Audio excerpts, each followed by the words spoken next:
first thing I'm trying to do with the whole of the budget that we spend on schools is to make sure that we get, for every penny that we spend, the best possible value.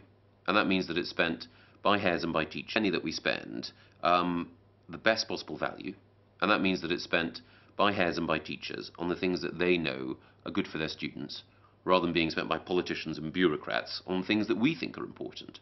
So I've been going line by line through the budget of the Department for Education and saying, I'm sorry, we can't afford that. That is bureaucracy or paperwork or something that ministers want. That money should be going to schools. So my commitment is that the heads and all the schools that you work with should have the maximum amount of control over the money they have, so they can pay you for the service that you do, and also help teachers stay behind and help out with extracurricular activities. But if there's more cuts, how's that going to happen? Because obviously the cut has got to come from somewhere. And from my experience and from a lot of the feedback I'm getting from schools now, something like dance is seen as sort of a luxury, and it's kind of the first thing to go. I don't know, maybe what you could do, just because it's not just dance, it's extracurricular in general. Yeah.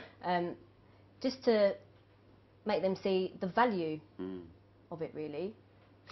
Yeah, well, I agree with you that things like dance are actually hugely successful in helping children achieve far more than they perhaps ever imagined they could achieve. So things like dance, or sport, or drama, or music, not only open children's eyes to a potential within them that they might not have seen, they also help motivate children. If you're successful in an area that isn't conventional schoolwork, you feel better about yourself and more motivated to succeed in schoolwork. So it's a really important thing to do to make sure that that extracurricular activity survives. So that means that when we're thinking about cutting things, that we cut at the centre, at the Department for Education, so that we have fewer civil servants, so that people like you, who are doing a great job, don't feel that the cash is drying up. It's why quite a lot of the money that's generated through paying for things like inspections, we cut down. And the question I'm always asking is this money going to the front line? Is this a service that teachers value?